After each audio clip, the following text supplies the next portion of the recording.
mesdames et messieurs.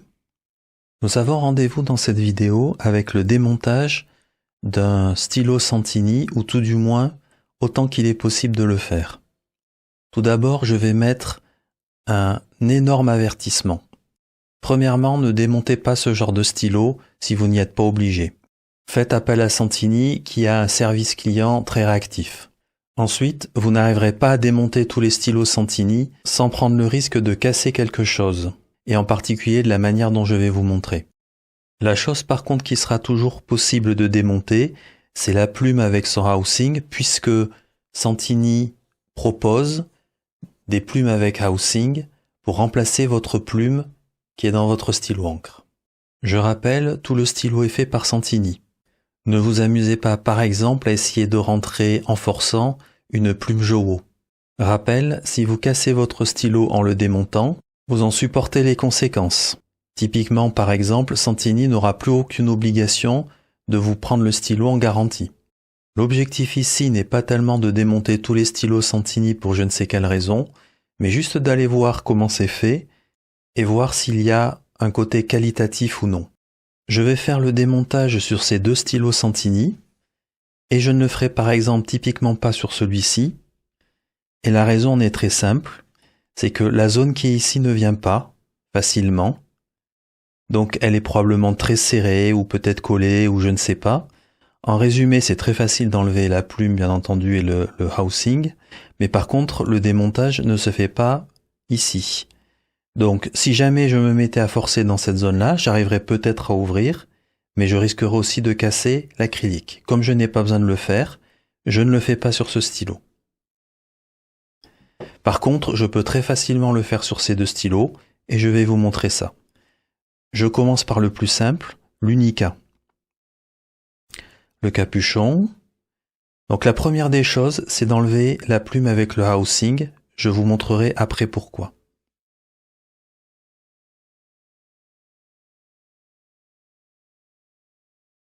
Voilà, la plume avec le housing est retirée.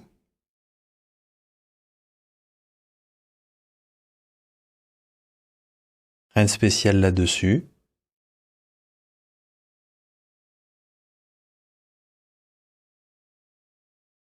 Je ne démonterai pas le piston parce que de toute façon le piston est complètement intégré au niveau du barrel et vous allez voir la raison. Donc là je vais démonter ici, je vais l'ouvrir. Mais la raison pour laquelle je l'ouvre, c'est parce que c'est très facile de l'ouvrir. Je l'ai déjà fait par le passé à cet endroit-là, il n'y avait pas besoin de forcer, donc c'est très simple à faire. Lorsque je l'ai fait, il y avait plein de traces d'un espèce de silicone collant que j'ai tout nettoyé, donc il ne sera plus présent ici.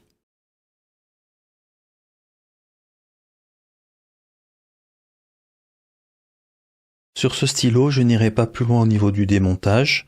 On pourrait probablement enlever aussi cette zone-là, mais elle est quand même relativement fragile. Donc je ne vais pas m'amuser à essayer de le dévisser. Et par ailleurs, au niveau du piston, tout est intégré. On voit qu'il y a un tube à l'intérieur du barrel, du corps. Et je pense que tout est en bloc. Donc ça réclamerait quand même pas mal de risques, je pense, pour le démonter. Surtout que je ne sais pas exactement comment il est fait dans cette zone-là. La raison pour laquelle il faut commencer par enlever la plume, on voit ici comment c'est fait. Grosso modo, il y a un tube qui a été adapté au cylindre du piston. Et du coup, on voit ici qu'on peut visser la plume par l'intérieur à cet endroit-là. Donc grosso modo, la chambre du piston, ici, envoie directement l'encre au niveau du housing et du feed, à cet endroit-là, et tout reste intégré dans le tube du piston. En fait, le grip ne vient que par-dessus le prolongement de la chambre du piston, à cet endroit-là, se visse sur le pas de vis extérieur, ici. Donc le mieux quand vous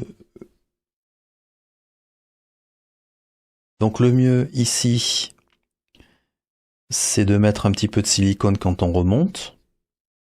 même si ce n'est pas une obligation. Et le fait de remettre la plume ici avec le feed, sachant qu'il y a un petit rebord ici, va bien entendu, ici ça se visse, ici il y a le rebord de la plume, donc de toute façon ça applique une petite compression à ce niveau-là. C'est pour ça qu'il faut retirer la plume avec le housing ici, parce qu'il est vissé dans le tube de prolongement du cylindre, à cet endroit-là. Et nous allons constater la même chose après l'Unica avec le Giant. Donc on retire la plume de nouveau. Mais on va voir ici que le système est un tout petit peu plus compliqué parce qu'il y a bien entendu l'anneau qui est ici.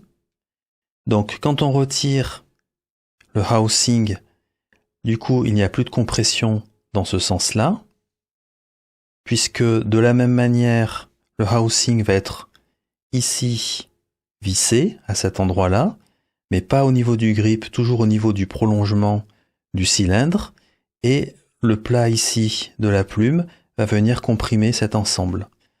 Encore, il faut noter ici que Santini avait mis cette espèce de silicone glue un petit peu partout pour tenter de figer l'ensemble.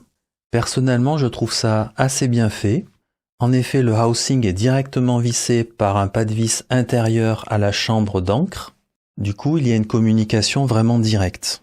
De mon côté, je ne toucherai pas à tout le mécanisme du piston, car il y a probablement quelque chose qui ressemble à un roulement à billes, et il est complètement intégré à l'intérieur du barrel, et peut-être même collé.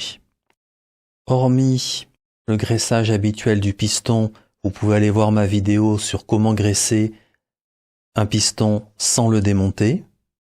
Je pense personnellement qu'il ne faut pas toucher à ce piston.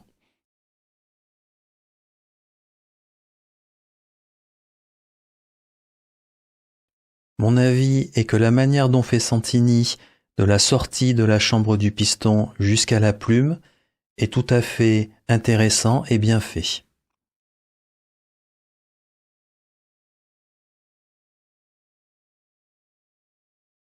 Ici se termine cette vidéo. Je vous remercie pour votre attention. À bientôt.